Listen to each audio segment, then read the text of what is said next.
The buses started arriving in 2014, and you I have a letter to that effect. Good. So bring it out. Super Hits Radio. Joy 99.7. And the equipment arrived in 2016. Yes. The equipment to fit and kit the buses.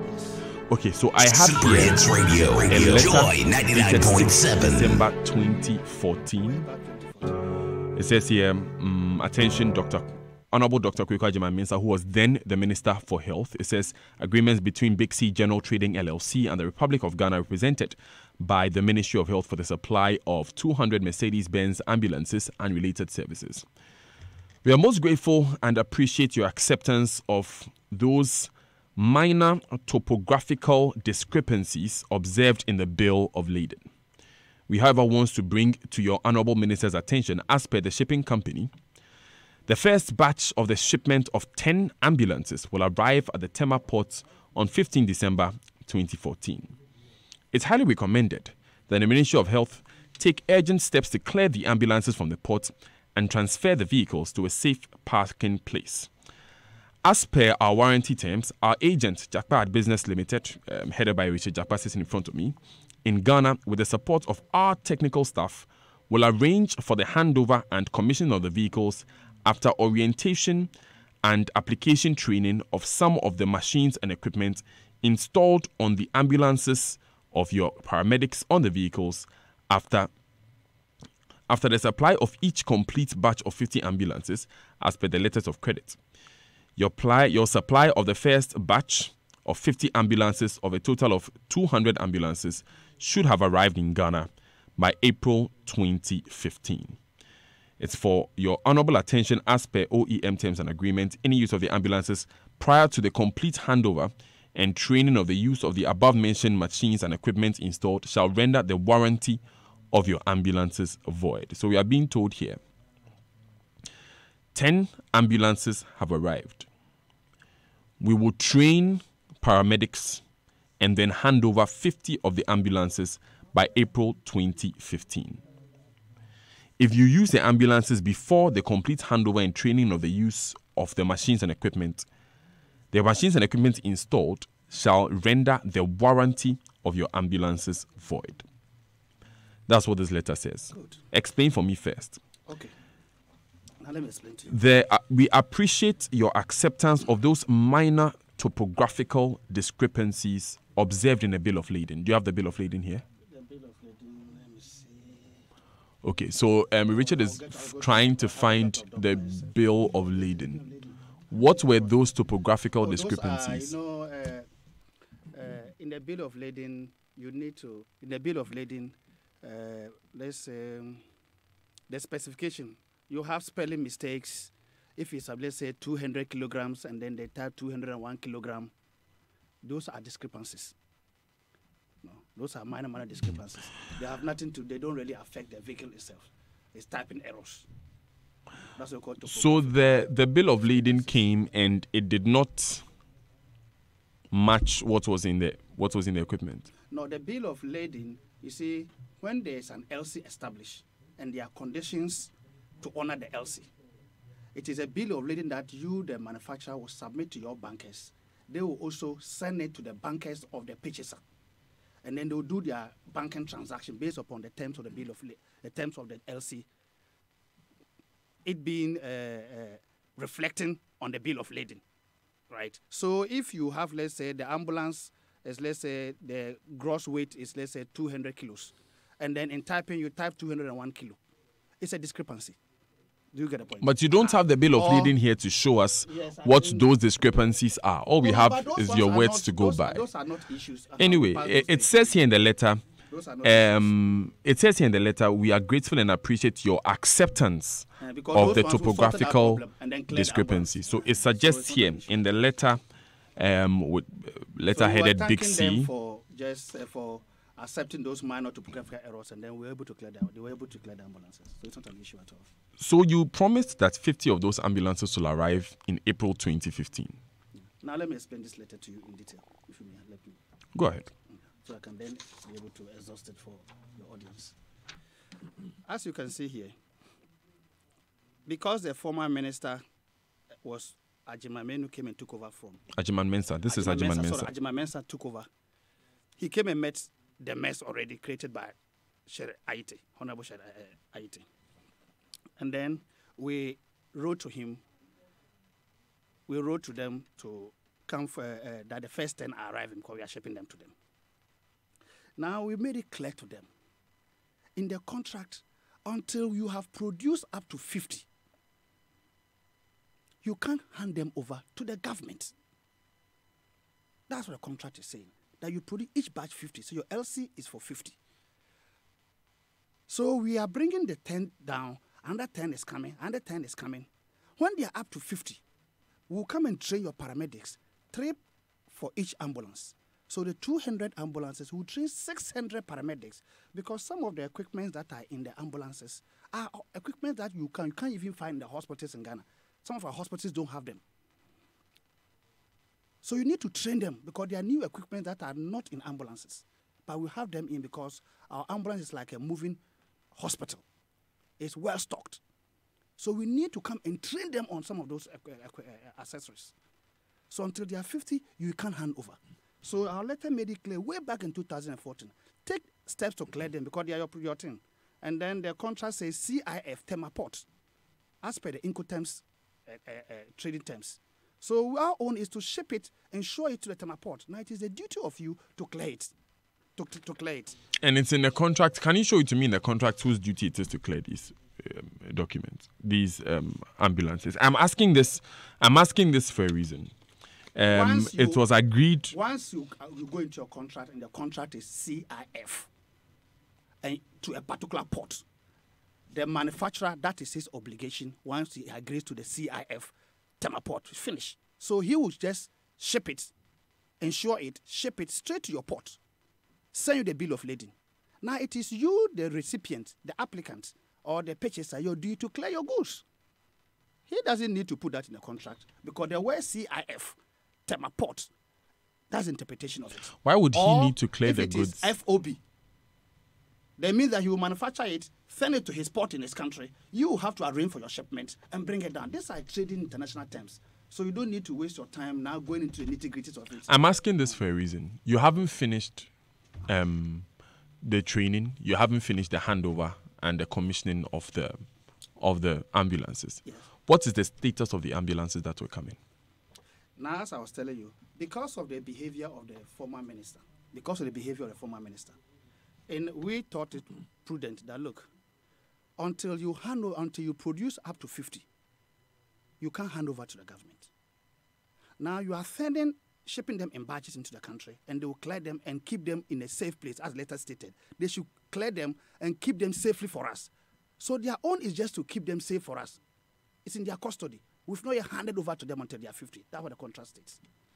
Right. Now we said that no, the way the minister has been behaving and the mischief going on between the technical people in the ministry and our business competitors and the politicians behaving, if we ship these things there and they are clearing, by the time we arrive, they will tell that some of the accessories are not in. And when we ship them, they were like that.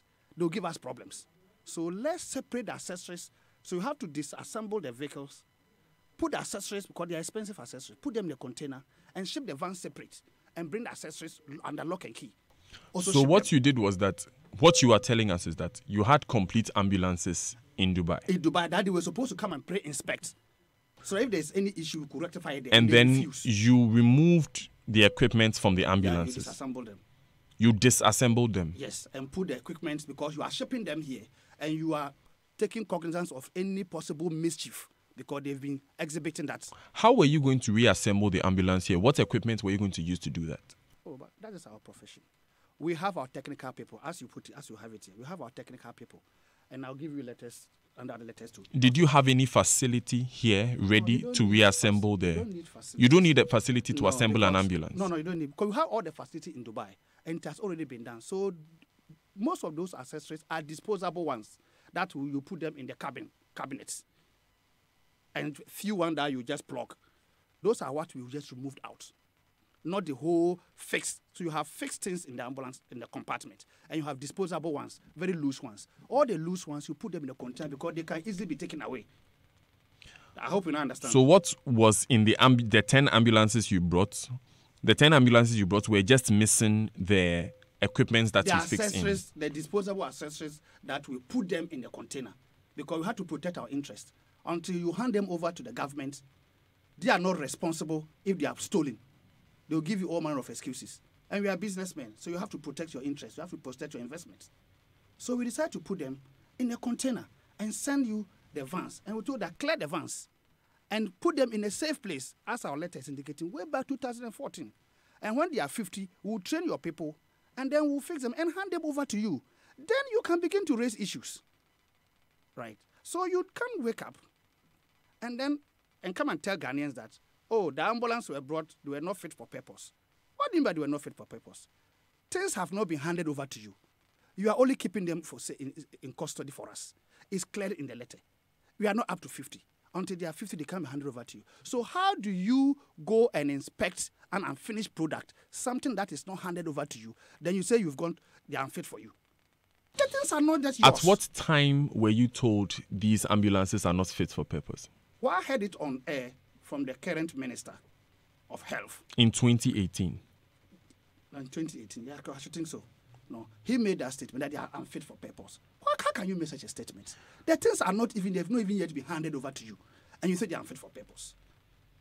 What kind of statement is that? I have with me here Ghana.gov.gh publication, which quotes the Minister for Health, Alex Segbefia. He's speaking in Parliament. No, he's speaking in Parliament. Okay. Mr. Speaker, at the moment, there are 30 in the country. The content of the ambulances is the issue. Various things have to be in the ambulance to ensure they are fit for purpose. What we have are not fit for the purpose, so at the moment, we have refused to say that this can be ambulances that could be used for the purposes we bought them.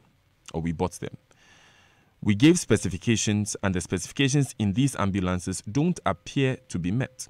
It is the duty of the ministry to ensure that we do not take what we haven't asked for. So we are ensuring we have what we asked for. That is why we haven't distributed the ambulances.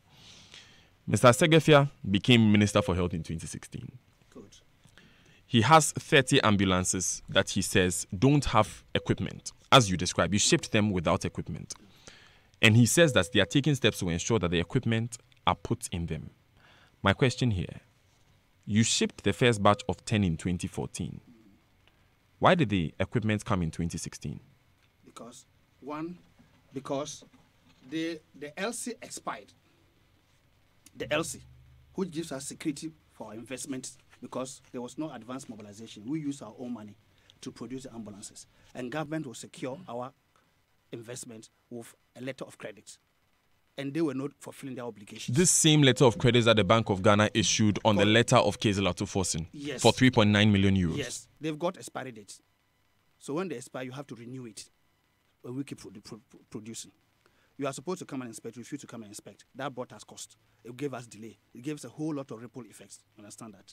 But when did it expire? Oh, I don't have it off-head. I don't have that off-head. But then on the issue about Alex Segbefia, what he said that you just read, I want to address it. You see, he spoke around 2016, right? This letter was written in 2014 with a different minister. Within 8 years, about 7 ministers had been changed in the ministry. You've explained that on Wednesday. So you realize that Alex Segbefia was speaking, he was not privy to this particular letter that Kweku Agyeman Mensah at his time was written to, which was in 2014. Tell him that the ambulances have not been handed over to them. They are just to clear them and keep them until they are 50.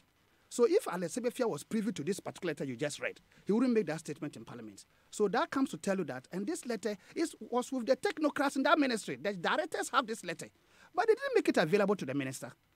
And that's the problem you're having in that ministry. But you see, when you deliver 10 ambulances in 2014, and you deliver the equipment to fit them in 2016, whose fault is it? No, that's what I'm trying to explain to you. We started shipping the ambulance in batches from 2014. Yeah. Right? We were supposed to ship them way back in 2013. True. And they refused to inspect. They gave a lot of... So in 2014, we decided that, look, we will ship them to them. They decided to waive their right to come and inspect. Nothing prevents us, so we'll ship them to them. And When did you decide to ship it, even though they had waived their rights to inspect? That was in 2014. Okay. So we shipped them to them, and we wrote this to them. Clear them, keep them for us. When they are 50, we'll come and train your paramedics, and then we'll do the handing over. Then it becomes your property. Then you then say that, oh, okay, these are the specs. Is that what we ordered for? Then you can begin to say whatever you want to say. Are you getting? Until they are 50 and you hand them over to you, you don't have any reason to say they are unfit because they have not been handed over to you. You can't make any rights on it. They are still under production. And mind you, in the contract, there's nowhere in the contract that states that you cannot assemble the ambulances in Ghana. No. The contract says that we should hand over to you a completed ambulance when they are up to 50 produced. Why did you ask the ministry to keep them in a safe place for you if you had a place to assemble them in Ghana? No, the things are for the ministry, right? Yes. And we removed the accessory because we didn't want them to be stolen. Where were you going to assemble them? No, there are just things you just come and fix. So you were going to assemble them in a safe place the ministry had? So initially, if you realize, they cleared the ambulance and parked them in front of Parliament House, that big space, right? So if everything had gone on smoothly as planned, we would have just come with the accessories and just move there and fix them. I think you just plug in there. You are not coming to cut and then weld anything. Everything has already been done. So you just come and place the disposable one, plug, and then it is done. We are told that the ambulances just have panels in them. Currently, the buses just have panels. Are places that have been designed to put in the disposable accessories.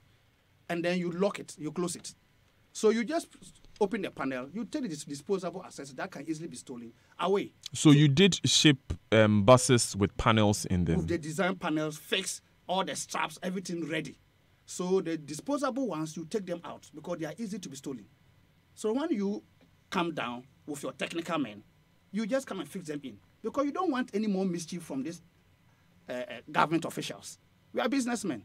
We don't want any mischief. You have to think ahead and checkmate them. And that's what we did. But that is not even the main issue. The main issue here is that we've not yet handed the ambulances to government. That is my issue. They are still under, they are not up to 50, so they are not yet your property. You are only keeping them for us to come and assemble. Okay. As to whether we assemble them in Pluto, in Jupiter, wherever we assemble them, it's none of your business. Yours is that you've ordered for an ambulance until they are 50, they are not yet handed over to you. They will train your paramedic in addition. And we've not done that. And we've written a letter to that effect. And the letter you just read it, way back 2004. It says the complete supply of the first batch of 50 ambulances of a total of 200 ambulances should have arrived in Ghana by April 2015. Good. We are in November 2018. 18. We have 30 ambulances. Yes. Why? Why? Because when the LC expired, government, as usual, have refused to renew it, continue breaching the contract. And if you do not establish a letter of credit, we are businessmen. We are not stupid. We are not going to be shipping, produce, spend our money again, produce, bring another 20 and come and add it to it when you don't have the LC to pay for it. When did you draw down on the 2.4 million euros? We drew it down when the LC was established and we started shipping. Each time you ship the first 10, you submit that bill of lading to your bankers and you cash that money. Then you ship another 10 and you cash. You ship another 10 and you cash. So by the time you finish cashing the 30 ambulances, LC has expired. But Just the renew it equipment so you continue. the equipment came in 2016. Does that mean that the LC was covering the buses and the panels? The LC covers a full, complete ambulance. So how did you cash in on it? Because the equipment arrived in 2016. It's only the equipment that makes it a full, complete ambulance. When we are shipping, them to Ghana, for us, it is ambulance. Because we manufactured it complete, sitting down. Come and inspect, and raise any issue. Still at the factory for us.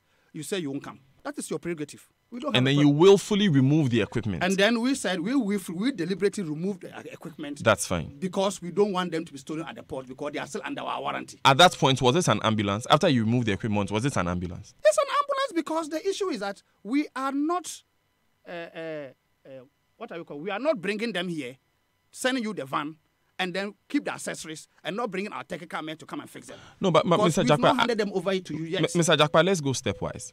When you shipped the van with the panels, was it an ambulance?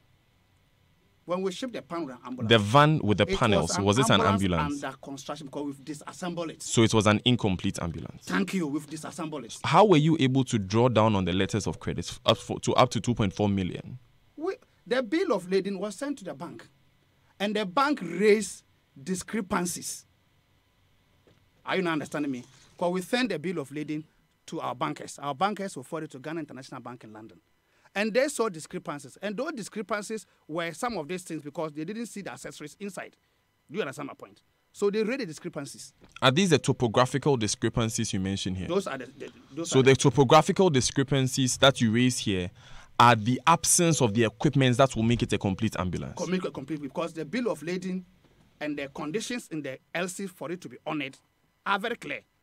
So the banks, they go strictly by the conditions in the letter of credit, as against the bill of lading that the manufacturer is sending to them.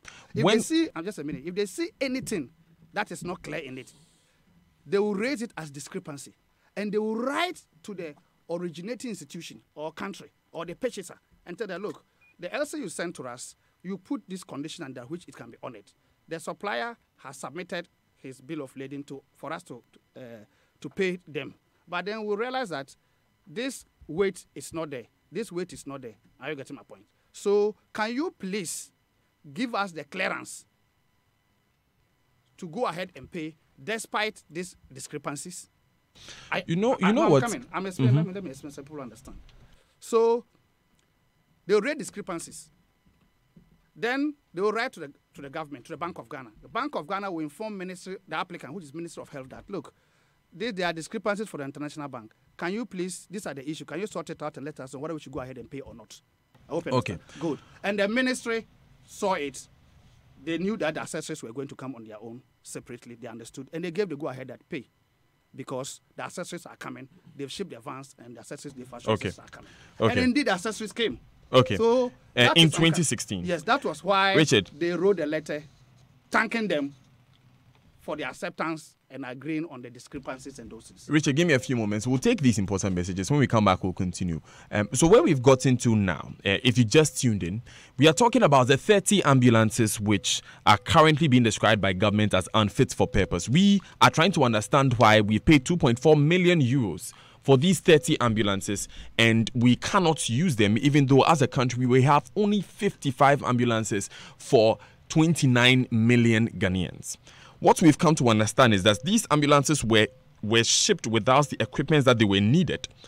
And the intention of Big C LLC and JACPA at business representing them was that these equipments will be brought in and then these ambulances will be fixed. When we come back, we'll try and understand exactly why after the payment was made for these 30 ambulances were not fitted with their equipment. Stay with us. This is the Super Morning Show. I need a bank account for my sister to transfer money into my mother's savings. You are saying let's talk. Hello, Daddy. This is Kwame. Kwame, is everything all right? It's your son, Kwame. Let me put him on loudspeaker. Oh, Daddy, everything's okay. I'm just calling to remind you of my school fees. You know what? I'll let Alote bring it to you at the school on Monday. But Daddy, please send it through my GT bank account. Hey, Kwame, where did you get the money to open a bank account? Oh, Mommy, I don't have a PESWA, but with GT Bank, all I have to do is dial *737*1#. I answer a few questions, and my account number is ready. I own a bank account even without one CD. Daddy, this one here is special. Do you mean if I dial *737*1# on my phone, I'll be able to open an account with GT Bank? Yes, Daddy. Hey, this is special. Hey, Daddy, please tell Mommy to also open an account with GT Bank. Kwame, I've already opened the account. We'll talk later, okay? Bye. Pick your phone and dial *737*1# and you are through. You don't need any money. Call us on toll-free 0800-124-000. Guarantee Trust Bank. Wouldn't you rather bank with us? Hello. I say, how did you know? Vodafone normal 10 megabyte free data. It will call Smart Rubiadron.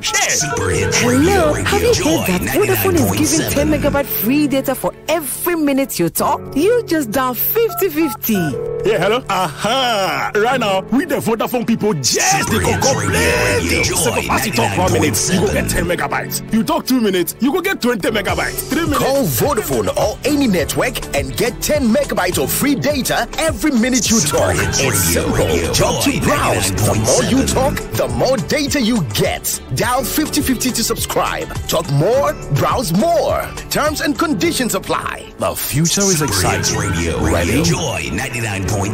You buy a blade that doesn't cut. How about a freezer that doesn't cool enough to freeze? And what of medicine that Super Hits Radio.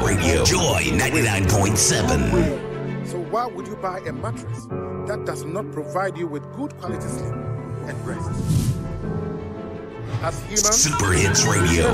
Joy 99.7. Since you're going to spend that much time, wouldn't you rather be lying on a mattress that is clean and just right for your body? Be smart. Super Hits Radio. Joy 99.7. On the wrong mattress, or else you do yourself. Latest phone, your partner for life. Super Hits Radio. Joy 99.7.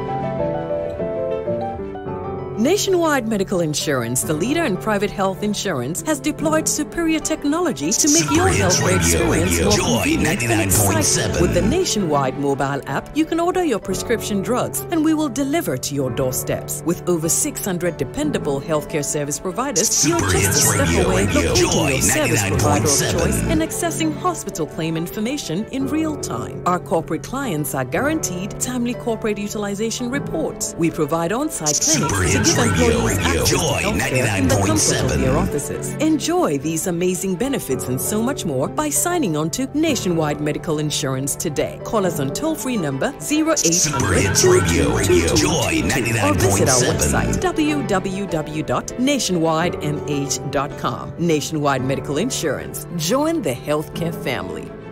Super Hits Radio. Joy 99.7. Moving on up is paying from your phone and getting looks of approval from your friends. Super Hits Radio. Joy 99.7. Like a boss. Moving on up is losing your wallet, but your money is still safe. Moving on up is attaching any bank's card to the EcoBank mobile app. Super Hits Radio. Joy 99.7. Like a boss. Move on up with EcoBank, the Pan-African bank. It's a new day. I want you to first think big, not small. Think of how great we...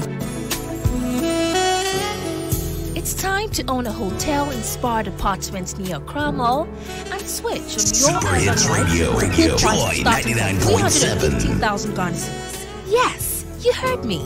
Choose our market-leading studio, 1, 2, or 3-bedroom apartment from Oasis Super Hits Radio. Joy 99.7. Resort Life. For this and more, call Evelyn on 0204-343-011 or Kojo on 0204 Super Hits Radio. Joy 99.7. This is another catered development by CPL Developers. CPL Developers. Built for life. Super Hits Radio. Joy 99.7. Start making the simple things simpler. Start using your MasterCard instead of cash. Start buying groceries, shopping online, or at your favorite store, all using your MasterCard. Start enjoying the freedom of a MasterCard in your pocket, knowing the simple things are taken care of with easy, safe, and secure transactions. Super Hits Radio. MasterCard. Joy 99.7. Where Duraplast goes, water flows. Super Hits Radio. Joy 99.7. Duraplast better and last so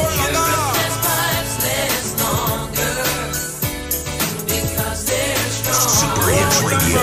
Joy 99.7. Well, I don't know why the people them about us. The fluid wave pipes are just don't deliver. If you want a house that will last so longer, then you need a pipe that will do better. So don't Joy 99.7. Don't get it wrong. Duraplast better. Don't get it wrong. Duraplast stronger. So don't get it wrong. I follow my song. Me say don't get it wrong.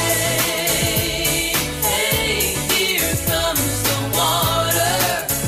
Duraplast better. To guarantee it's durable, it's got to be Duraplast.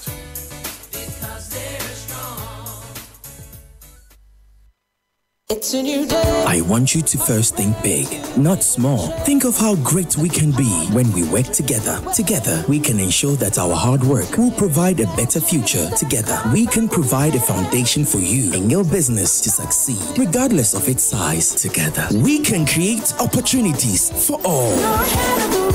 Bank with us today and let's journey forward together. Cow when it's bad, ugly. Cowbank, forward together.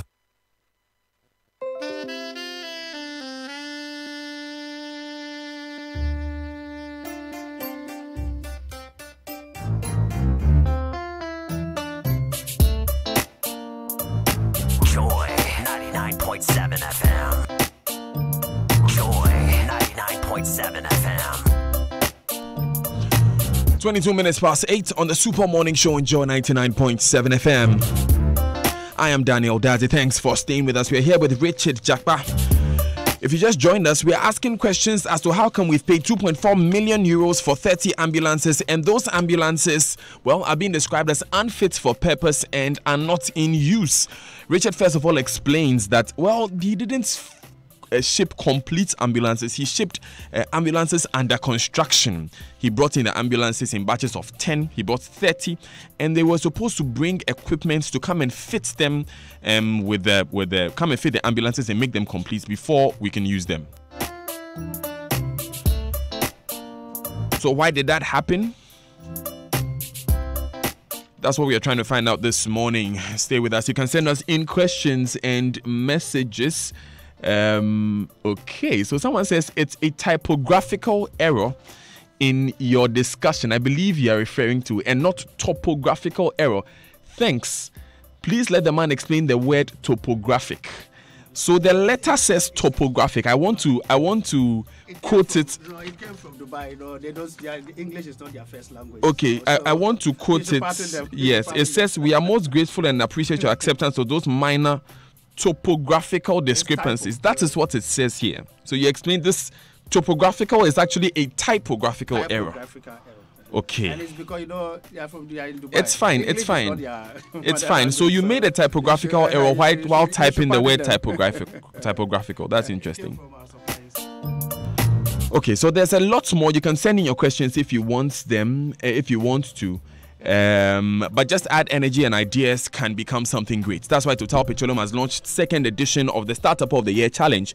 So if you're a young entrepreneur who has a project that could change things in Ghana, don't wait any longer. Submit your project at startup@total.com and stand to win financial support, professional coaching, and publicity for your project. A local jury will select 3 winners and a top female entrepreneur. To learn more, come visit us at startup@total.com. Terms and conditions on startup@total.com. Now, from June 29th, your favorite airline, Air Namibia, entered Ghanaian skies, linking across various destinations in Southern Africa, as well as linking across Lagos, offering the award-winning superior service. Air Namibia offers high-quality service standards, which has seen the airline win service awards in excellence and voted the best regional airline of Southern Africa more than 10 years in a row, and voted the second best regional airline in Africa. Our destinations from Accra include Johannesburg, Cape Town, Windhoek, and the rest of South Africa. Destinations from Accra also include Lagos in Nigeria. Tickets are available at Adabraka Ticketing Office, opposite Trust Towers, or Airport Ticketing Office. Starting from as low as $490, our rates are the most competitive on the market, with a very reliable sales and customer service team 24/7 at your disposal, whenever, wherever. For further inquiries, contact us on 050-947-1306 or 050-947-1282 or email accra.sales@airnamibia.aero. Air Namibia, carrying the spirit of Namibia. Now, Chemo Home is the best place to buy world-class bathroom sets. Great value worth your money. They are offering a complete bathroom set at an unbeatable price. For 1,599 Ghana cedis, you can get a complete bathtub and shower set, WC basin and tap, all by Ideal Standard. You get to save some cash on this offer. So rush now to their showrooms at South Industrial Area, close to STC of Spintex Opposite Energy Bank, or call 0244-030-411 for details. Chemo Home, your trusted supplier of bathrooms, kitchens, and tiles. So, Richard, first of all, on this typographical discrepancy issue, you mentioned that these discrepancies are the ones that occurred when the bank realized that you took equipment out of the buses.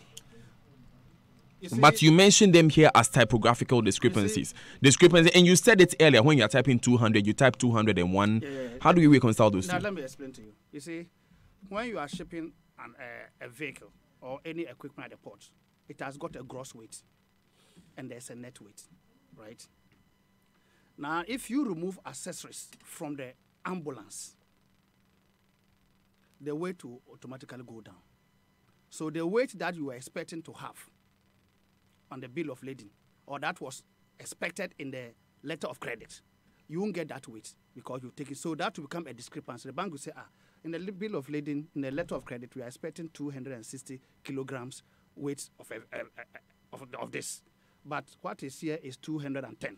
Are you getting my point? That's fine. That difference can come when the equipment is not for there. The bank, they will not know whether it is because you have removed disposable accessories because you don't want them to be stolen. They will not know. All that they know in their banking system is that we are expecting to see, a bill of lading of 200 kilos. And what we have seen here is 250 or 110 kilos. So why then didn't you tell the bank that we have removed equipment for so-and-so purposes? Listen to me. The International Bank of Ghana in London, they don't communicate with the manufacturer. They communicate between the banks, right? And the banks deal with documents. So all that the bank will do is that they will send a message to Bank of Ghana, who originated the letter of credit, and say that you said we should pay if the kilos is 200. Now the kilo is 160. Should we go ahead and pay? Because they know the reason why the kilo has come down. So then they've seen the discrepancy, and they are seeking for clearance from the originating country. Now, Bank of Ghana too, they are not privy to the technicalities in the ambulance because their own is transaction, established LC. So Bank of Ghana will also write to Ministry of Health and say, you are the applicant. You are expecting 200 kilogram weight of a product, which is on your LC. There's 110. So it is raised as discrepancy. They don't know the reason, but they know that it has gone down. Now, it is the Ministry of Health that will then get in touch with the manufacturer because they have a binding contract with the manufacturer. So, manufacturer, why? You are supposed to have this kilogram of weight, which will comprise of this, summing to this kilogram of weight. But there's a discrepancy. What is the reason? Then they will explain to them, oh, it's because you people didn't come to inspect and you people are not cooperating. We've decided to remove the disposable from the ambulance and send you the design vans, and then the accessories will come later, and they will come and fix them for you. This is the reason. And the Minister of Health said, oh, okay, we understand. Okay, accepted. Then the Minister of Health then wrote to Bank of Ghana, we'll go ahead and pay. No, but you see, when you say something is typographical, it means I was typing and I made a mistake. So is it typographical? Is it because you make it look like, oh, I was typing, this is a mistake. And you said it earlier, when you're writing 200, you write 201. This letter of ours came from the manufacturer, not from me as the agent in Ghana. Okay. You understand my point? It came from the manufacturer in Dubai. English is not their mother language. You understand? So at times when they write their English, they are not very, the clarity I understand when you say that he made a typographical error typing the word typographical. I understand when you say that. I have a question on that. But my question is that a typographical error, traditionally, like you said earlier, you're typing 201, you make a mistake and you type 200. But here you say the difference is because I removed equipment. That is not a typographical error. That's a willful removal of the equipment. You are talking of two different things. You have said the two different things. I'm just repeating your words to you. I want to explain to you. Okay. This is what I'm saying. Disposable accessories were removed from the completed ambulance, which was supposed to be inspected, and they waived their right to inspect. We, in our wisdom, felt that because of what was going on, if we send them completed with all the disposable accessories, by the time that we'll be handing over to government, those things would have been stolen, and then we'll be held responsible because it's still under our warranty. Do you understand that? And our insurance. And you explained that to the ministry? Yes, I do understand my point. So, because of that, in our wisdom, we are not going to ship them together. We will ship the vans and then ship the accessories, send our technical men, come and fix them. When they are 50, we then hand over to them completed. Then they can tell us that, oh, what you've handed over to us is not fit for purpose. But until that is done, you don't have a case. You cannot even assess an unfinished product which has not been handed over to you, which is still under the the construction phase of the manufacturer. Why did you not just state it in that nature in this letter? That's what I'm saying. Let me ask. Agent in Ghana, if I ask the question, you'll understand. You just a minute. Me, the agent here in Ghana, I understand it properly. So I can explain it well to you. But when they were writing, they couldn't explain it well in the letter that they wrote. But that's why I'm the agent here. So I know the reason behind and I know the issue. So when you ask me, I can explain to you. But when they wrote the letter, English is not their mother language. So at times when they write, there's a lot of ambiguity in it, right? That's why they have an agent here who understands who English is their official language. So I'll be able to explain into detail what is the rationale behind. It's important that on the word typo and topo. So if you realize that they use the word topo instead of typo. It tells you that they have an English. Let me explain why I'm asking these questions. I'm staying on this point, and it may seem that I am. We see the reason we are having this conversation is that the 30 ambulances have been brought in, and we are being told those ambulances are incomplete. That is what they claim. No, you have told me this morning that you shipped incomplete ambulances. Yes. Good. That has been established. Okay. You told me why you shipped incomplete ambulances. Yes. And there's a correspondence from your supplier, the person you represent, my principal, your principal, and government telling them that there are indeed discrepancies in what I have sent you. No, they were referring to bill of lading. That's what they were you have also explained to me, you see, Mr. Jackman, I'm only repeating your words to you. Now listen, you have also because when you told me, excuse me, no, Mr. Jackman, respectfully, allow me to finish answering asking my question. You told me, I asked you on what ground 2.4 million euros were paid. Yeah. And then you told me at the shipment of every 10 ambulances, 2.4 euros. Yes, you submit a bill of lading, some money is paid. My question then is, you haven't submitted complete ambulances. We've established it in this conversation. How did you get the money to be paid? And then you explained that those were the discrepancies you stated in this letter. That my supplier, my principals. But those discrepancies are because you willfully removed the equipment. So you removed the equipment. You hadn't. What you are telling me? You removed the equipment. You hadn't supplied it, and you went to get payment for it. Is that what happened? Not exactly. Not exactly. Explain. Let me explain. You see, when you ship the ambulance from Dubai, it takes about 45 days. About 45 days to get to the shores of Ghana. Are you with me? It takes about 45 days. Okay. To get to the shores of Ghana. Okay. Right. Okay. So immediately you ship, you have the bill of lading. You submit to your bankers. Your bank get in touch with the PHS bank. By that time, the things are still on the high seas. They have not even gotten to the shores of Ghana yet. You get it will take about 45 days. But you, the businessman, you have the bill of lading, and the bill of lading tells you what you have shipped. So you send it. So by the time that the International Bank of Ghana read the discrepancy and wrote to Bank of Ghana, and Bank of Ghana informed Minister of Health, the ambulances were still on the high seas. They hadn't gotten to the shores of Ghana. Are you with me? They hadn't gotten to the shores of Ghana yet. But the interbank transaction were going on because the bill of lading had been submitted. Understand the point? So now it came to Minister of Health. And Minister of Health will get in touch with the manufacturer that you have submitted bill of lading to be paid. And they read discrepancies. What is the reason behind that? Then the manufacturer will explain to the ministry whether they spoke to them on phone, whatever they spoke to them. Then they will explain to them that, no, we ship them because of this reason and remove the accessories. That's what it is. Do you have documents to back this? No, we you see, we don't have a lot of time, so we need to try and unpack these carefully. Do you have documents to back this explanation that the manufacturer explained to the Minister of Health that I willfully removed equipment, and when we get to this point, I will bring the equipment and I'll assemble the ambulance? Yes. Do you have that documentation? Yes, get it for me. Immediately, I'll bring that one. You didn't bring the document? No, I didn't know you were going to be interested in this particular aspect. So, no, but Mr. Jackpa, this is okay. Anyway, and I have let me go on there. It is signed by Dr. Animana. That letter. But you don't have the letter here. No, I don't have it ready. But okay. I'm just telling who signed that letter. That letter, which was written from Ministry of Health to Bank of Ghana that they should go ahead and pay. They should go ahead and pay, and that the assessors will be coming to be fixed. Was signed by Dr. Animana. And I have that letter. Dr. Animana works with who? He was then the chief director. He was then the chief director of the health ministry.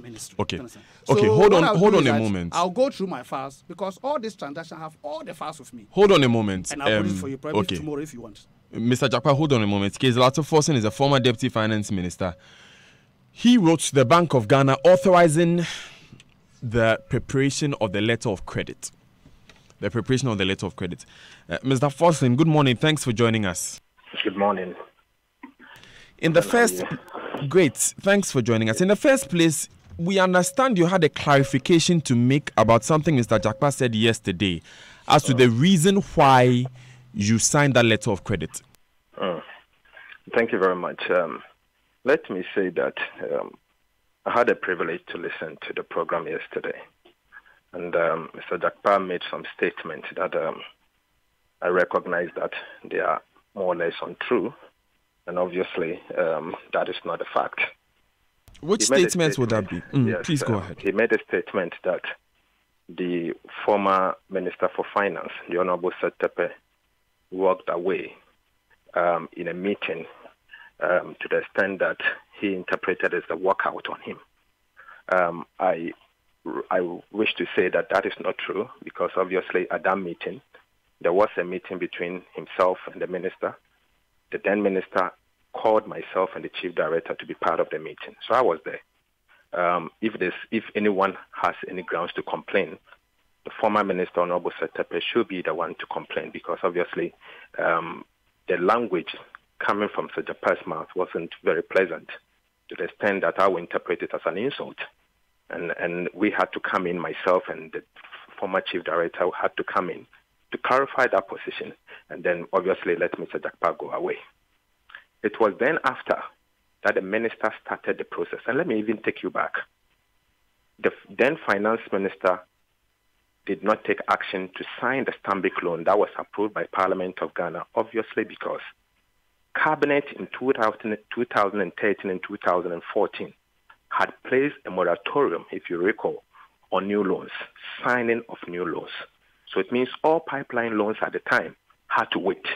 And so the minister then had a responsibility to ensure that Cabinet directive not to approve any new loans is actually in effect. And so the minister had no right to sign the loan.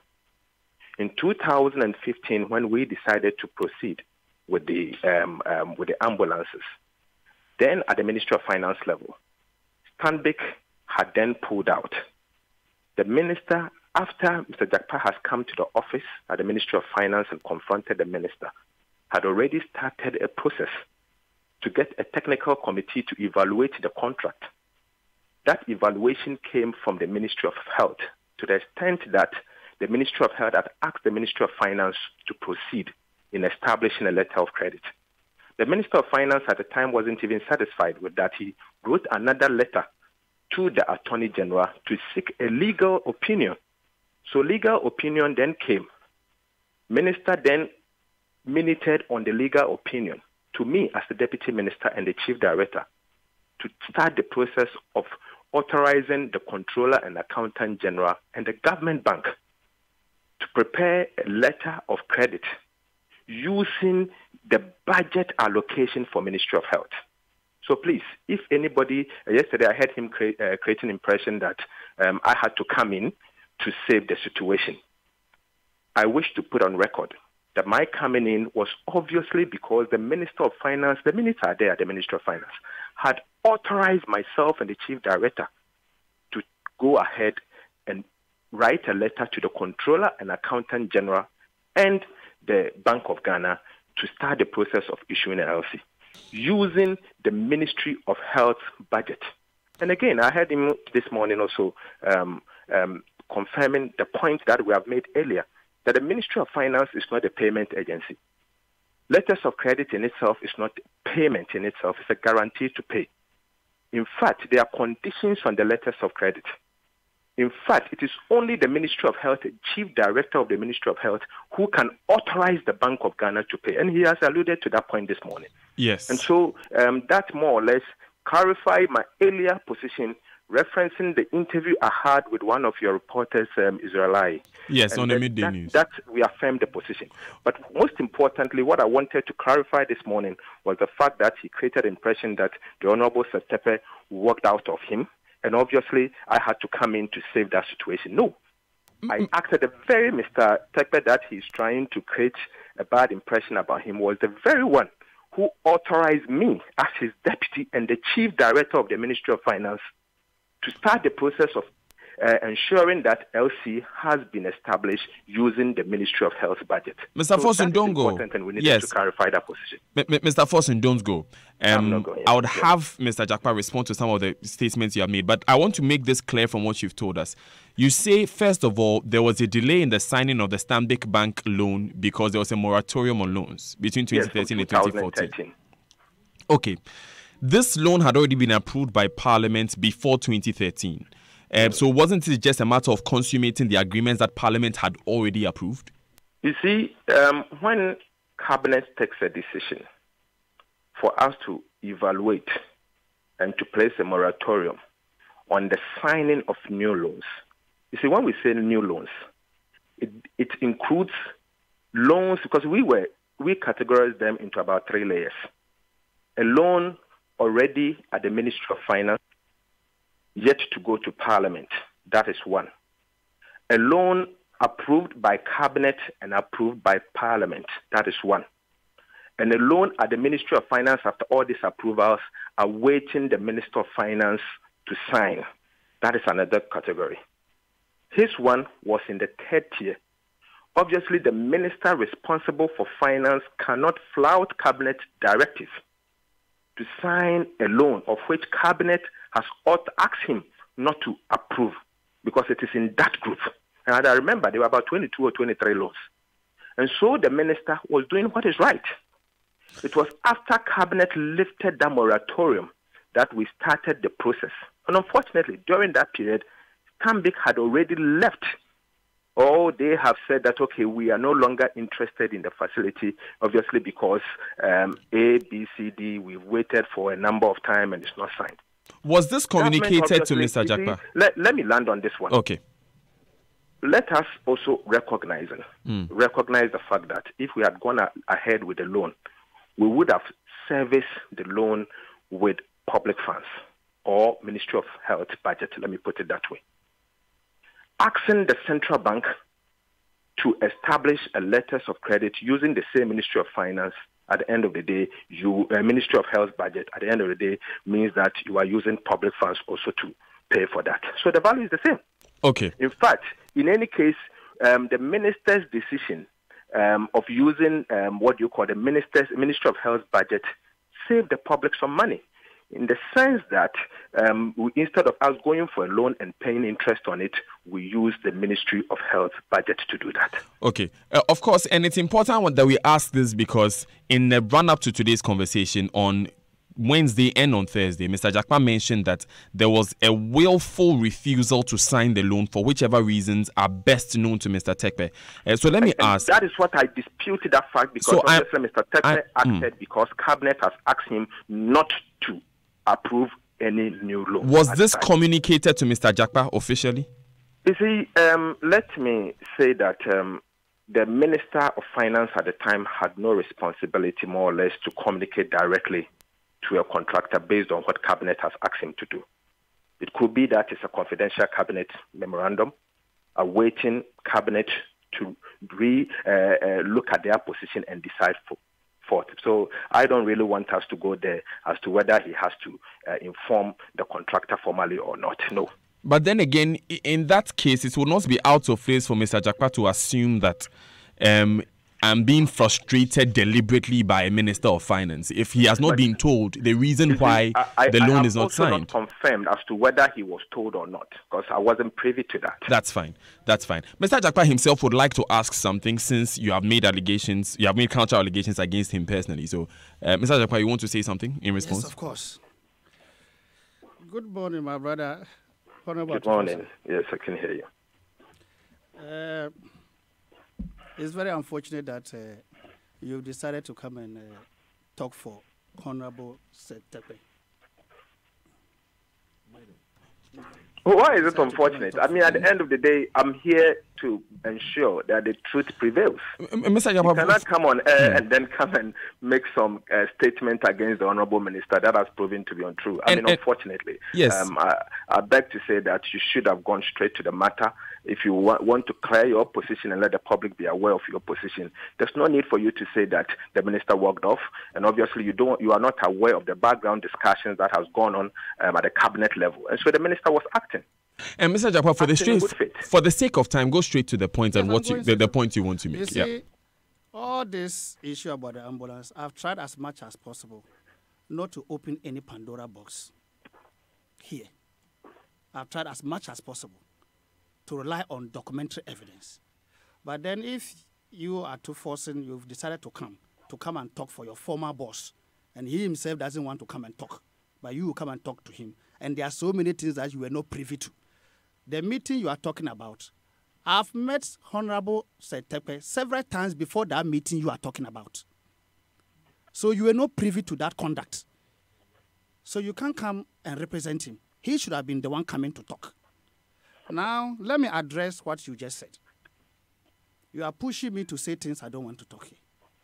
But I'll just give you a gist, so that you don't come back and push me to say things you will not want to hear.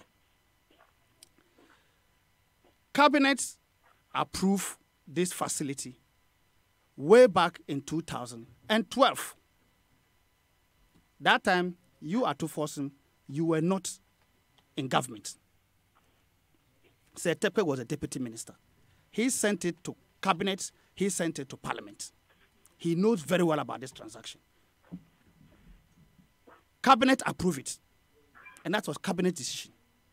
Cabinet wrote and sent it to parliament, and parliament, which represents the sovereign will of the people, approved it, and to the same Tepe who went to defend it, for it to be approved. That time, you were not in government. It was sent to PPA. The contract was signed, was approved by PPA, and the government signed it, binding on government. And that was prior to the 2012 election. All this thing had been done.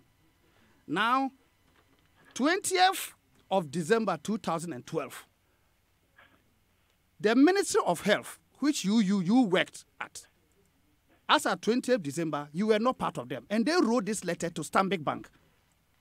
And I'll read it to you. Mr. Japa, I'm not going back to the 2012 please. era. When you were talking, I didn't utter a word. I wasn't privy to so those allow me, I'm making that point.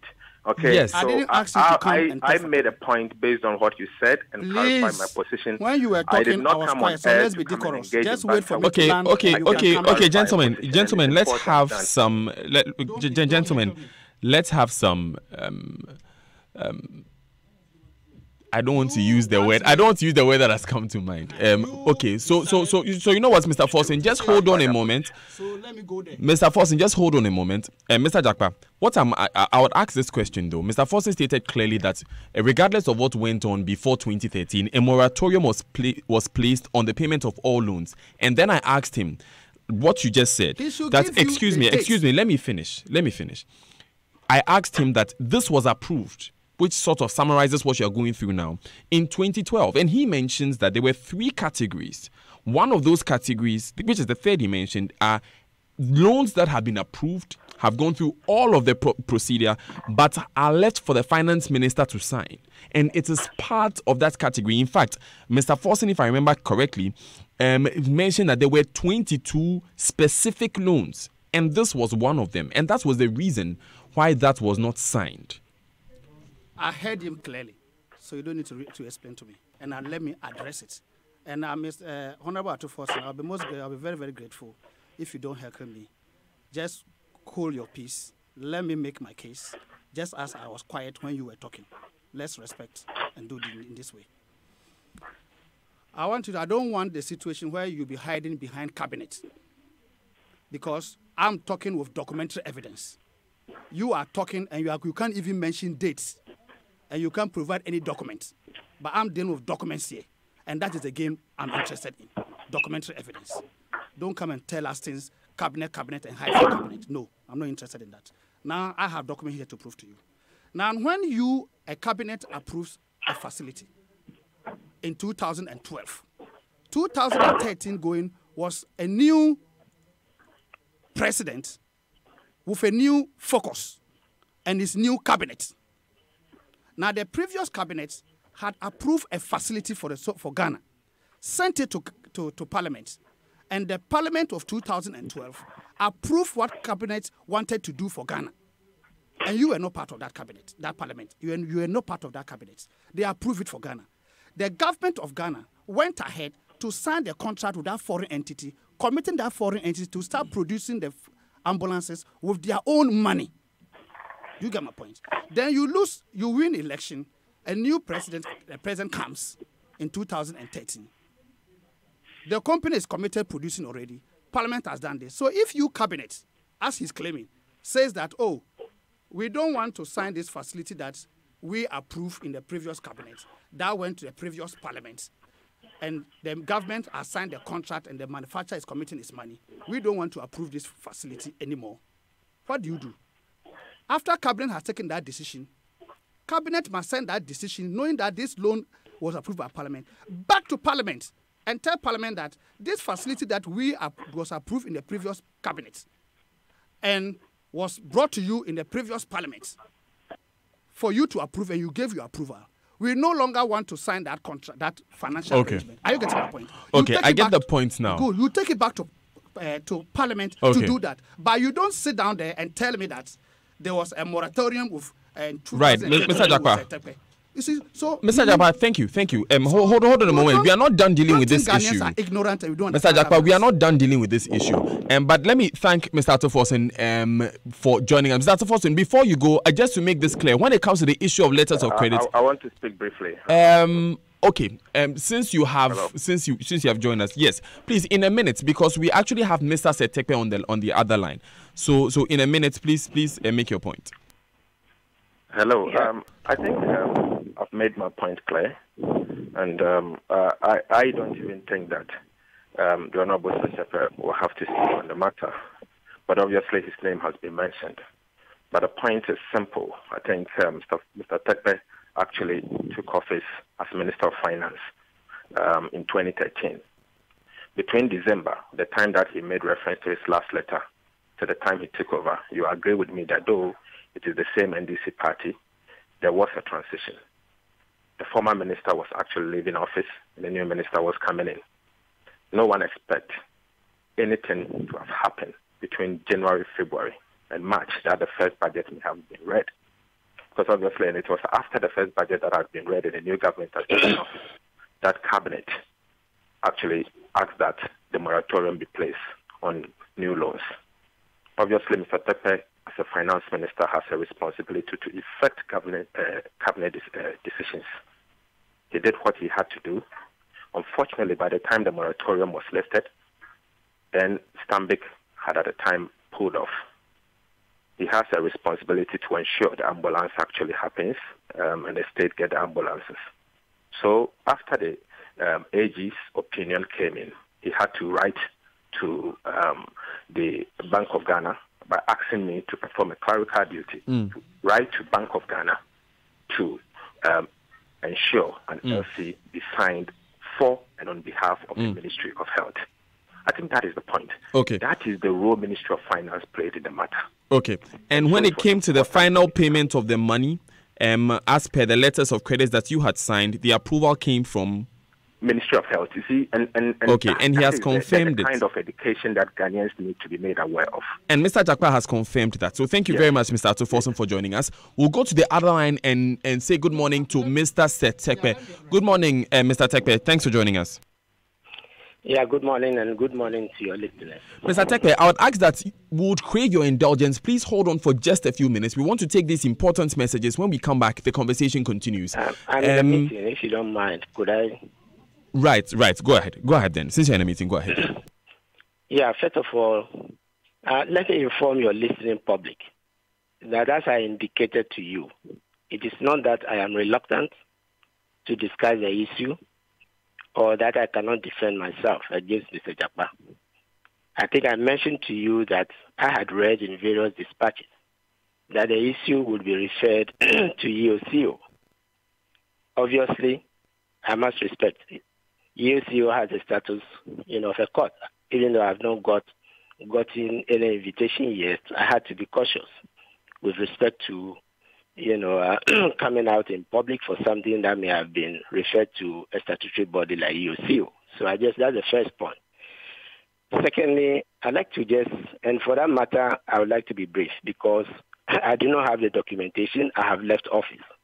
And I see that Mr. Japa has a lot of documents, which he is referring to. So you will give me the benefit of the doubt that I do not have that detailed documentation, some of which would have been handled by the technical staff of the Ministry of Finance and the Ministry of Health. But let me clarify 2 points. I think Honorable Forson spoke about the transition. We are talking about a contract that was initiated from 2009 and was facilitated through the transition period. Even if I was the deputy, and it's unfortunate that, he places Mr. Forson as a deputy and does not reconcile my position as a deputy. I do not act on my own authority. So and Mr. Japa will know that he had never come to me as a deputy to have discussions. I take my brief from the technical people in discharging my responsibilities. Now, if I come to office and there's an issue that has been pending for 4 years, obviously I have to be cautious in handling, the matter and ask for information. Secondly, as Mr. Atufosin said, we were in the transition. Thirdly, as he himself has said, and you have also alluded to, within that period, when we had to take care of the budget, the 2013 budget, information had come to us about the deficiencies that were, detected in the items that were imported. Now, if, as you have stated, the Minister of Health himself is raising his reservations, obviously, I believe that I would be reckless financially and fiscally, in going ahead to authorize payment. The moratorium placed by cabinet notwithstanding. Mr. Tekpe, I'm stepping in for this reason. Are you saying? Please excuse me. As Honorable Forson said, we had a hierarchy, to proceed. But let me also state categorically that Mr. Japa came to my office. Mr. Forson was very modest. He insulted me. I regard it as not personal, but insulting the office of the Minister for Finance. He did actually insult me. But because I regarded myself as being in an official position, I proceeded to do my work. I reported this matter to the authorities. He's very abrasive and very insulting. He did insult me using language, which I wouldn't want to repeat. And so these are the points which I wish to clarify. Okay. At the appropriate time, if I have to go to EOCO or other places and I have access to the documentation, I would make the public aware. Mr. Tekpe, before you go, did you have a meeting? Did you have a meeting with Mr. Japa where it was just the two of you and you walked out on him? You left your office for him? The Ministry of Finance, you can talk to the public servants. Anytime I have to handle an official duty, I always invite the schedule officer or the director to be present. It has been my practice. You can verify at the Ministry of Finance. For the same reason, same reason that we are talking today, that it shouldn't be my word for somebody's word. So your answer to the question will be no such meeting. Excuse me, I have been a public servant and I have been a deputy minister. And one of the lessons I learned is never to have one-on-one on a very delicate, national matter. It is a matter of practice. You can verify from my staff. So your answer to the question will be no, you did not have a meeting. Having a one-on-one meeting with Mr. Japa. In fact, Mr. Atufosin spoke about a meeting. I've had meetings, I believe, between myself, him, and Honorable Shariaite with the staff, around. I may recollect that, but never one-on-one. Have you ever had any meeting at all where it got into an exchange of words and you walked out of the meeting? I just told you that he came to the office to insult me in the presence of the chief director and Atufosin. Atufosin just told you. Witnesses in that regard. Atufosin said that he used words he didn't want. He was modest. Mr. Jakpa insulted me and insulted the office, of the Minister for Finance. Obviously because, he saw me as a deputy or something. Disrespecting what he considered to be decisions that had been taken previously. I don't know where he had, the audacity to do that. Finally, Mr. Tekpe, before you go, you mentioned that you were made aware of some discrepancies by the Ministry of Health. Discrepancies in the technical committee report, please. Okay. And when was this? When was this technical committee report? I said I don't have the documents, but I'm saying that you yourself referred to them yesterday. That the technical report, by the Ministry of Health. And you are not even, pointing out to discrepancies, that arose. The bill of lading, by the way, is a very essential element of any import duty that supports a letter of credit. I have customs experience. I have been a customs officer before. And therefore, you cannot separate it, from... And so those anomalies and things would definitely cause delays. And I do not think that if you have an order or a contract to bring in an ambulance, you bring it knocked down. He stated that, as I said, I don't want to go into the details of the matter for the reason that it may come up officially. And yes. I wanted a clarification on the time, Mr. Tekpe, and I would ask that you indulge me on just this one because you mentioned that it was one of the reasons why there was a delay in the signing of the documents. But here again, we know that this discrepancy, according to what Mr. Jakpa is telling us, was detected when these cars were being shipped and an LC had been signed. No, please, I made 2 points. Okay. I said there was a Ministry of Health Technical Committee report. Right, which you alluded to, yesterday. At the time, had you signed an LC? Yeah, I'm only referring to, I don't have documentation in front of me, but that was one of the factors. Apart from the fact that it had taken 4 years to consummate the transaction, and most of it was done during the transition. And one of the purposes for the moratorium was to make sure that we examine anything that took place during that period. Okay. So yes. Thank you very much, Mr. Tekpe. Apart from, I am only mentioning to you that now you are even referring to similar discrepancies which came up at the point of payment, which is why the LC at Bank of Ghana also lapsed. And the fact that the bill of lading is being separated for an import contract, should not be done. Because the bill of lading, the shipping documents and everything are a point of reference, when it comes to honoring the letter of credit. Mr. Tekpe, you just made reference to a point that is because of these discrepancies that the LC at the Bank of Ghana lapsed. Can you shed light on that? Mr. Jakpa just said that. Why should I be the one? He didn't connect the two. He said that. I don't want to. I said he just said that. He had been bringing in piecemeal and couldn't honor the 50, and therefore the LC lapsed. I was listening. Okay. So he should be the one to explain, not me. Right, Mr. Tekpe, I want to ask if you would say that you are responsible for our failure as a state to have those ambulances working in the regions today? Mr. Dazi, I'm not giving you another soundbite. I did that. Remember, you wanted me to take responsibility for the banking crisis. It is becoming a trend. I said that at the appropriate time, if I go to EOCO or wherever the case would be, or if I am certain that is not going to, and I have all the evidence, I will come back. I'm responsible to the Ghanaian public, and I'm not running away from the fact. But I'm not giving a soundbite, taking responsibility for anything. That's fair.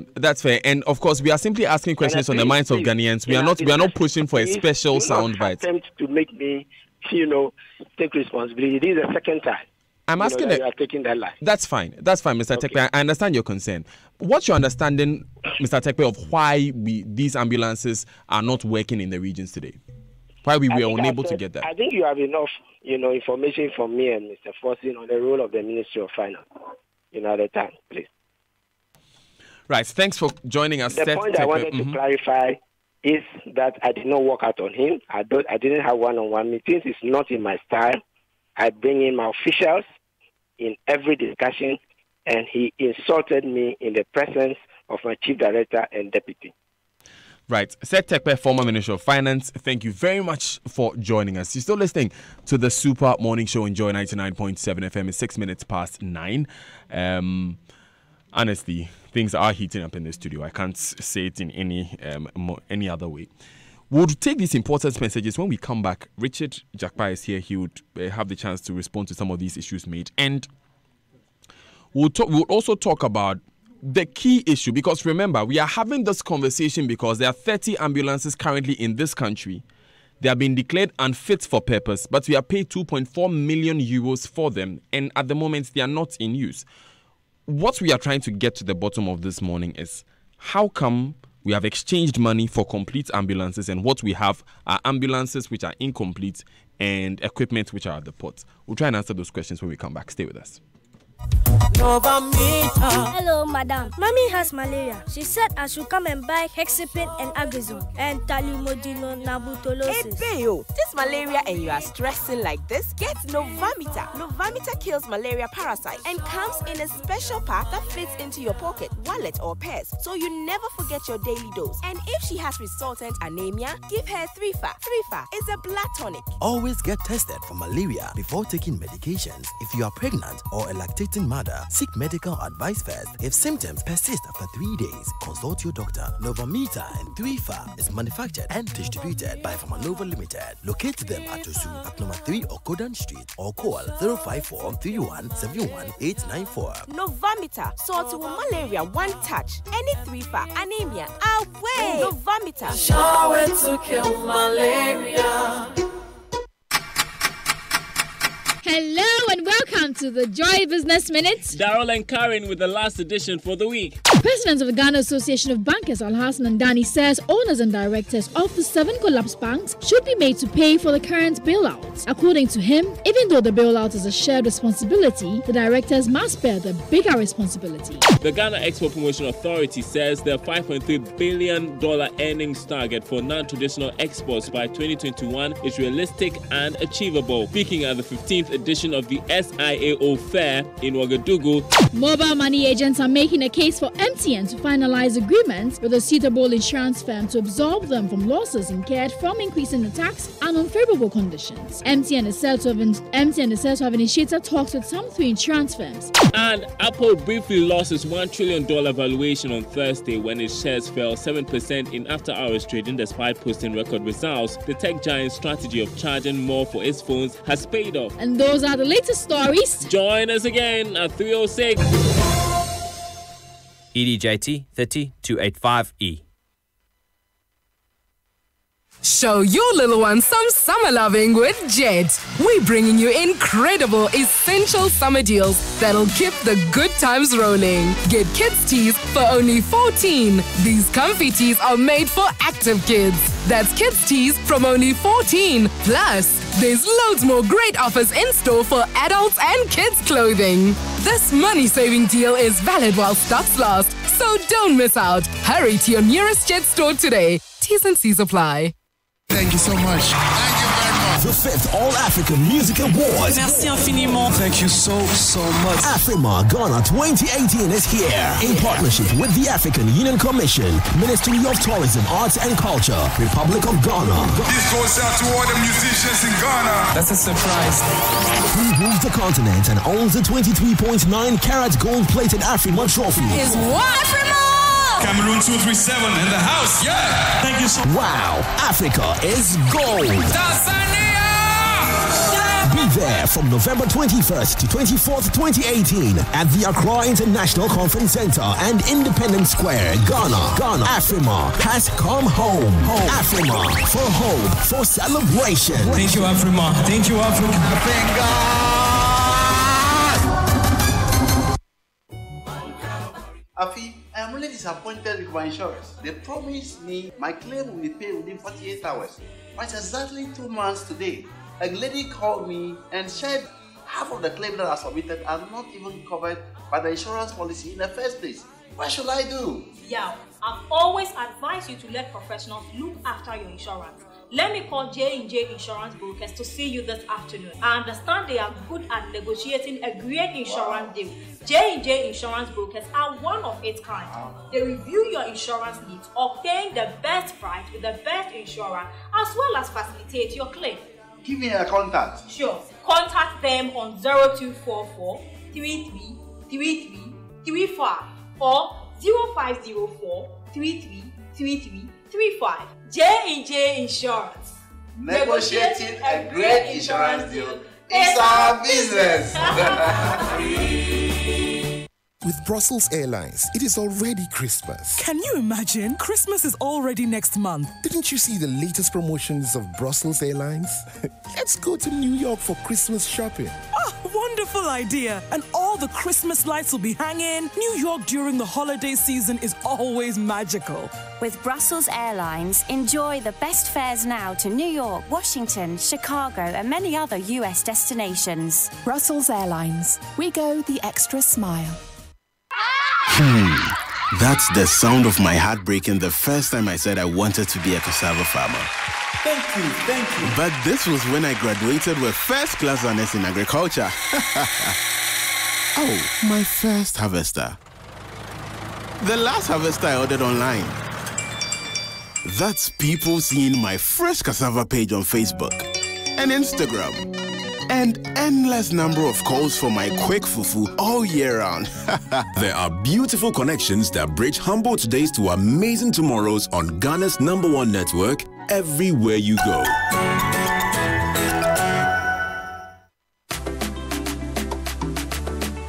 As they say, trust takes years to build, seconds to break, and forever to repair. Barclays has built a relationship with you over the last 100 years based on our understanding of your needs. We've mastered banking and guarantee your money will always be secure with us 100%. Yes, 100%. After all, that is why we are the Euromoney 2018 Best Bank in Ghana. So, whether you have corporate, SME, or personal banking needs, Barclays is still your best bet. What are you waiting for? Make your next move your best move. Open an account with Barclays now and put your future in the safest hands. Barclays, part of the Absa family.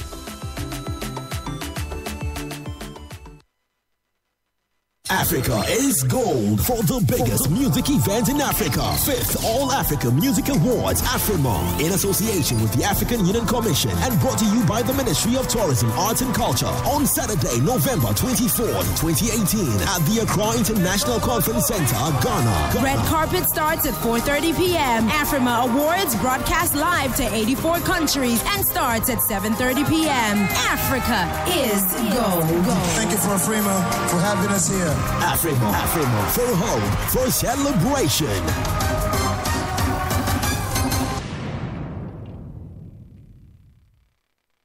It's the super duper deal in the Malcolm Best Buy promotion. Yeehaw! At Malcolm, there is always a happy moment. And that is why we're giving you amazing deals on selected supermarket products such as Don Simon, Heinz, Big Beans, Coca-Cola, Nivea, Pampers, Incola, Lily, Rice, Sadia Chicken, Club Lega Beer, Fractor Oil, Milo, Fortune Rice, and many more.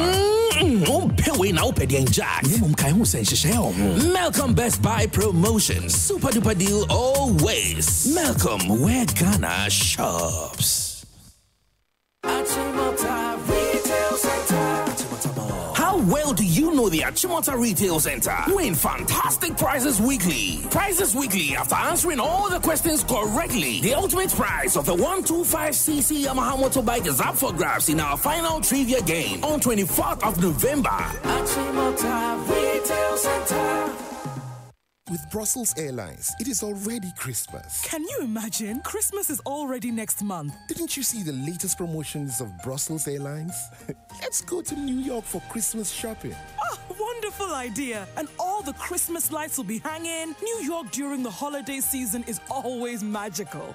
With Brussels Airlines, enjoy the best fares now to New York, Washington, Chicago, and many other U.S. destinations. Brussels Airlines. We go the extra smile. Charlie, your office they shine, oh. Yes, so I tell you, say for proper and modern ceiling solutions, the answer be Interface Limited. Them get in stock acoustic ceilings where you go fit make your office fine like my own. Or even better pass your own self. We can better pass my own. Charlie, I go Interface right now. Interface Limited is the leading supplier and installer of finishing input materials for the building and construction industry in Ghana. Call us on 0274-999999 or visit our website at www.interfacelimited.com.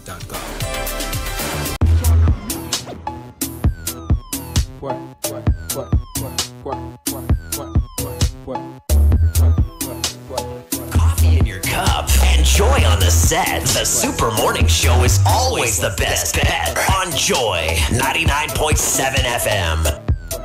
And it's 17 minutes past 9 on your Super Down 99.7 FM. This is a Super Morning Show. I am Daniel Dazi. I'm here in the studio with Richard Jakpa. Richard is the man who was contracted by governments to import some 30 ambulances which are currently being described as unfit for purpose. Richard has explained to us that they are being described as such because, yes, indeed, they are not complete. He shipped empty ambulances and shipped equipment to come and set them up. So why have we not done the setup? He's mentioned that the ambulances came in 2014, equipment came in 2016. So why haven't we put them together now? We'll try and answer those questions shortly on the Super Morning Show. But after 100 years, we need no introduction. Why would we? You've seen us prove our expertise as a bank time and again. You've watched us grow over the years, listening and understanding your needs so we can better meet them. This is how we've grown to become your most trusted brand in the banking industry and the best bank in Ghana in the 2018 Euromoney Awards. Our pedigree is without question one of the finest in the country. So the question now isn't what we can do for you. No. The real question now is, what are you waiting for? We invite you to join us and experience the unparalleled experience you want and deserve with Barclays, now a proud member of the Absa family. Now, do you know that paying tax is a civic responsibility? Do you know that your taxes build the nation? Do you know how to register for a TIN, that's a taxpayer identification number? Do you know how to file your tax returns? What about the tax laws of Ghana? For answers to all these questions and more, visit opentaxghana.com. Hashtag our taxes, our future. This is powered by the Africa Center for Energy Policy. Now, Orca Deco is 15 years, so come celebrate Orca at 15 with us because it's a discount for everyone every day on everything you buy for Orca's birthday celebration. To enjoy the discount, simply spin the Orca wheel in our showrooms and you get up to a whopping 15% off on everything you buy. Locate our showrooms at Spintex Road, Accra, Asokwa opposite the Guinness Ghana Breweries, Kumasi. You can also visit our website orcadeco.com.gh or our Facebook page Orca Deco Ghana for more information. Think home, think Orca. Good morning to all of our friends at Orca Deco this morning. Think home, think Orca. We are going to go ahead, and before we went on the break, we had Kees Lato Forsten on the line and Seth Tekpe on the line. So Mr. Jakpa had mentioned earlier that Seth Tekpe had deliberately frustrated attempts to have the financing agreements between government and Stanbic Bank signed, so that Mr. Tekpe decided not to. Mr. Tekpe comes on the line to say, well, this agreement was agreed in 2012. In 2013, when a new cabinet came in place, the new cabinet placed a moratorium on granting of new loans, including even loans that had been approved and were yet to be consummated by signing. Mr. Jakpa has a letter here that he would like to put out. It has a Ministry of Finance and Economic Planning letterhead. Republic of Ghana, it says, request for final agreement, credit agreement between the government of Ghana and Stanbic Bank Limited, totaling up to 15.8 million euros for the procurement of 200 ambulances for the National Ambulance Service of the Ministry of Health. It says Cabinet and Parliament at its sitting held on Friday 20th January 2012 and Thursday 1st November 2012 respectively approved by resolution a medium-term loan facility totaling up to 15.8 million euros between the Government of Ghana and Stanbic Bank Ghana Limited for the procurement of the 200 ambulances for the National Ambulance Service and the Ministry of Health. Copies of Cabinet and Parliamentary approval letters are enclosed for ease of reference. In light of the above, we request that you submit 2 signed copies of the final agreement for counter signature. We count on your usual cooperation. Signed, Helen Alote, Director, Debt Management Division, Ministry of Finance. Okay, so this is a letter written on the 20th of December 2012 from the Ministry of Finance to Stanbic Bank, asking them to bring the final agreement for the Ministry of Finance to sign. But this was after election in 2012. This was after the 7th of December. Yes, but then the new government had not been sworn in. So when the new government was sworn in 7 January 2013, and new ministers were appointed, Mr. Tekpe says, and he just said, that Cabinet placed a moratorium on all forms of signing of new loans, including this one. In fact, Mr. Forson mentioned there were 22 specific loans. This one was inclusive. We want to move on and talk about the 30 ambulances that are here now. So you shipped the ambulances in 2014. You brought the equipment in 2016. Why are the equipment still at the port, not cleared as of November 2018? Before I proceed to answer your question, I will need to address what September said. No, Mr. Jakpa, no, and respectfully, I hardly do this, but we spoke off and I explained to you that this is how we are going to end it, and we are going to move on to answer the question. Yes, I get your point. We have very little time. You would have to answer the question. I'm sorry. Mr. Jakpa, I'm sorry. I'm very sorry to do this, but you would have to answer my question. Why is the equipment still at the port? And that is what we are moving to. Yes, I'm answering the question. No, so answer it and don't go back to what Mr. Tekpe said. Yes, but what I'm saying is that here is that this letter that you just read to Ghanaians. Mr. Jakpa, respectfully, I will not allow you to make the statement. I have asked the question, and we have agreed that because of our lack of time, you would have to move on into other issues. Okay, now listen to me. Thank you. Listen to me. You see, this whole issue is very, very simple. It's very, very simple. What a letter of credit was established, Sir Tekpe didn't sign the agreement. Whether there was a new instruction from cabinet, he is claiming.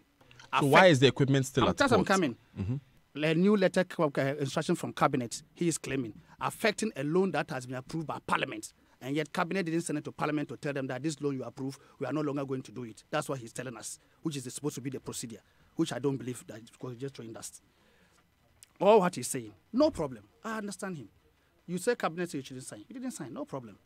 But then there's a running contract between the government of Ghana and a foreign company, and they've committed their money, which has to be paid for. Now, the loan facility to pay for that particular one, you said your new cabinet is saying that you shouldn't go ahead with it. That's what you are claiming without any documentary evidence. Good. But then Parliament approved it, and it's added to our debt stock.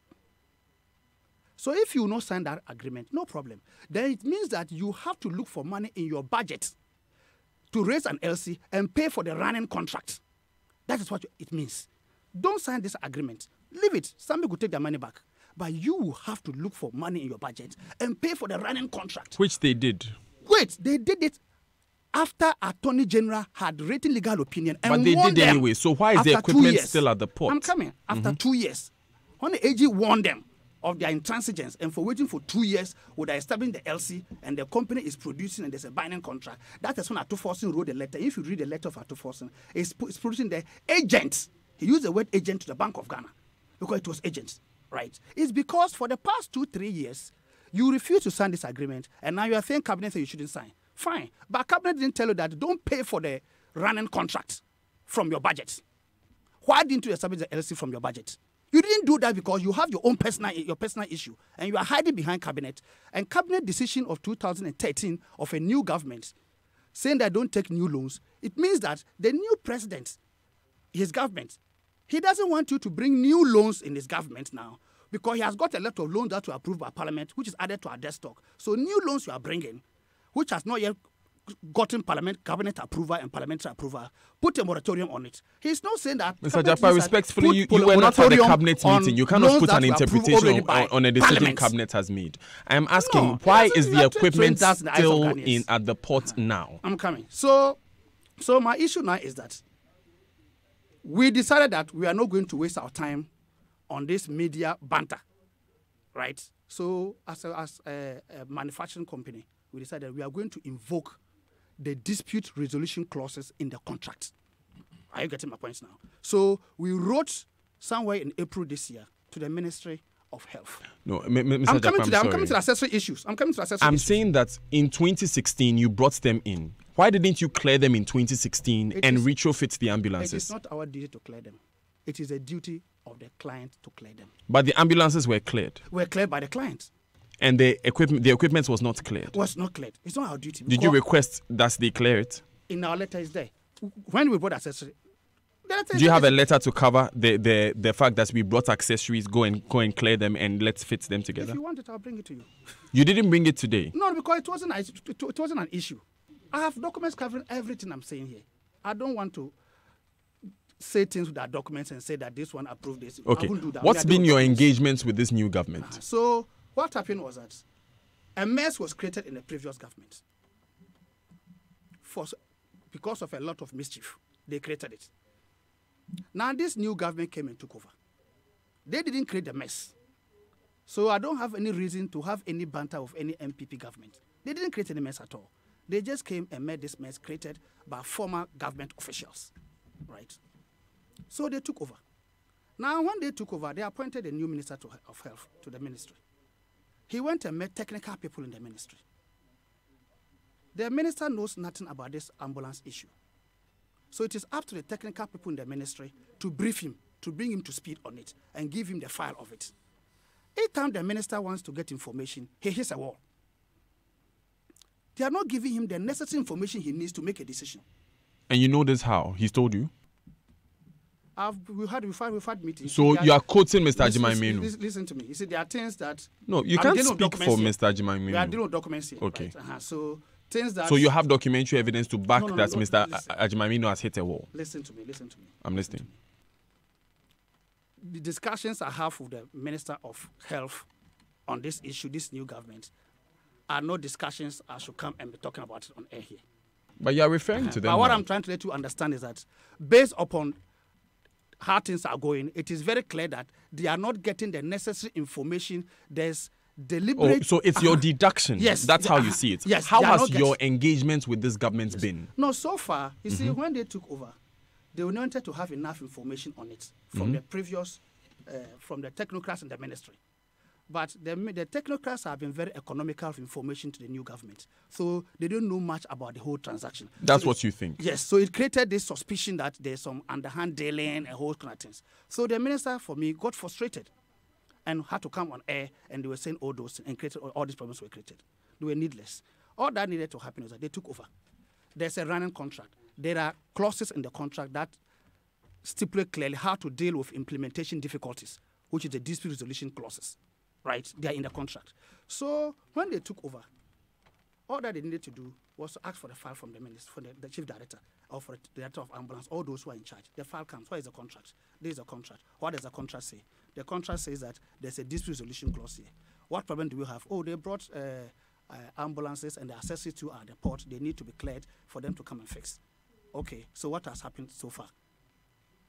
Nothing has happened. This is what is going. They are still there. Okay.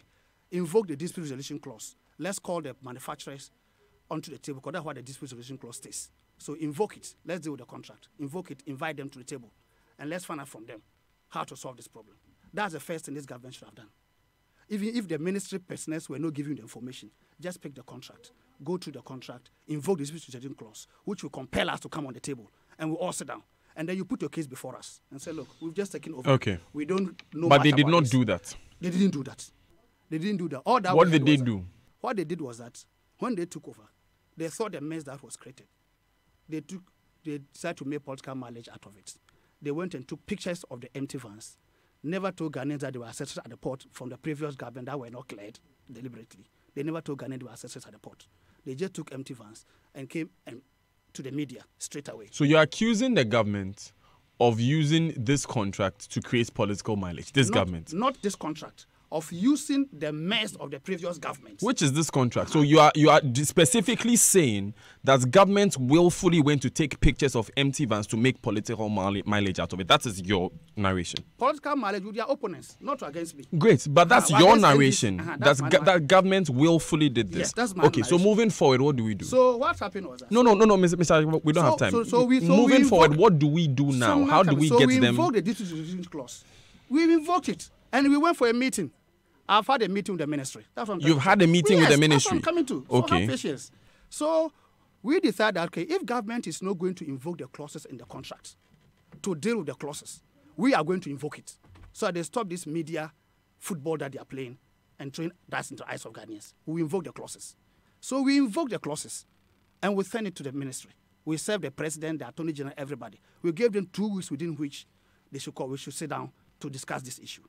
And the ministry responded because we've invoked the clauses, so they are compelled to come on the table because they were revoking it and playing politics on air. So we invoked it. So we went and had a meeting. So we had a meeting with the Minister of Health, involving the minister himself, his 2 deputies, the chief director, director ambulance, and their legal director. 6 of them, we sat down on a round table. That was in somewhere July, thereabout. We had a meeting to discuss this issue. After so what was agreed? We had invoked it. What was agreed? Now, what was agreed in the meeting is here. Now, you read it to Ghanaians. So that's the steps this government is taking to solve the problem. Okay, and what can be done after that? Okay, so we would have to know what is being done now to get the ambulances. Good. So give that to me. Okay.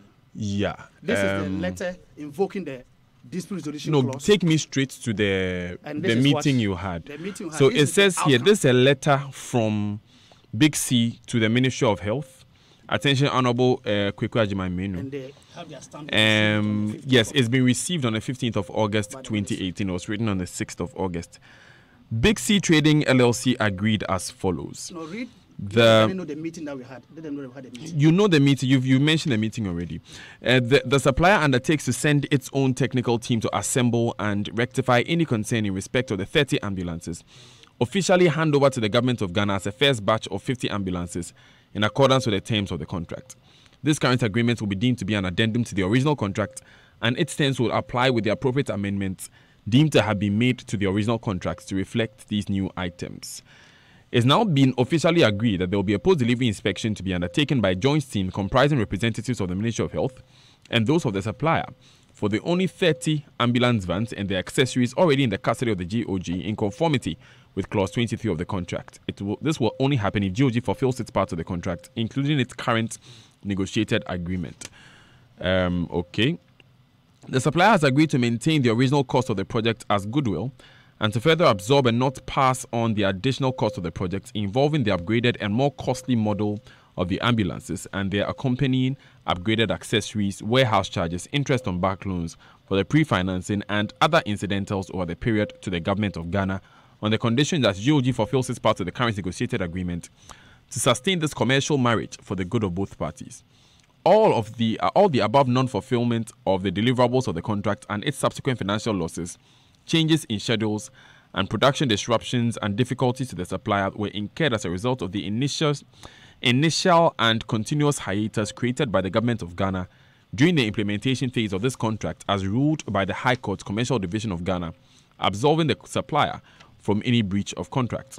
First, upon the renewal and establishment of the irrevocable and transferable letters of credit for the supply of the remaining 170 ambulances by GOG, the supplier undertakes to also bear the full cost of all the port and storage charges of the accessories at the port, excluding taxes. The government of Ghana agreed on the following: to undertake all the notified pre-shipment inspections, take steps to secure the approval of the tax waiver. The unassembled 30 ambulance vans in its custody and the accessories at the Tema Port are only here for safekeeping, awaiting the final assembly up to the batch of 50 ambulances before the official handover to government. Okay, so you assemble the ambulances and hand them over to government. Yes, when is this being done? Until they establish the LC for us, and then that's when we'll pay for the clearing, which is our goodwill, and then we'll come and assemble them, produce the other 20, add them to 50, before we can hand them over to government. Then they become our government property. An LC for how much? For the rest of the 20, and then the rest of the. How much will that be? Oh, that one is 79,000 times 20. So they have to pay for the other 20 ambulances before so they can become 50 as per the contract. Before they can hand over to government, for it then to become government property. Before you can begin to even talk about that, they are not fit for this, they are not fit for that. Understand my point? So until you raise the LC, for us to produce the rest of the 20 to make it 50, we can't hand them over to you. They are not yet your property, and you don't have any cause to say that they are not fit for this, they are not fit for that. So basically, if they don't pay for the other 20, the 30 that we have now, we can't use them. You can't use them because you can't even hand over to them. You haven't finished the reading. No. No, we are done. Thank you very much, Richard Jakpa, for joining us. Richard Jakpa is a private businessman. He had an agreement with governments to bring in 30 ambulances. We've gotten to the point that we have a letter from Big C, which was received at the Ministry of Health on the 15th of August. This letter says that, in simple terms, if government does not pay for the remaining 20 ambulances to make the first batch of 50 ambulances of an original 200, we can't use the 30 ambulances. That brings us to an explanation, a good resolution of the matter in our minds at least. But of course, we'll continue pursuing this matter with government. Stay with us. This is a Super Morning Show. We'll take these important messages. When we come back, we'll speak to our good friends from Chemo Home. Stay with us. At Afrodan, we believe that many of the problems people have with their health is as a result of the way they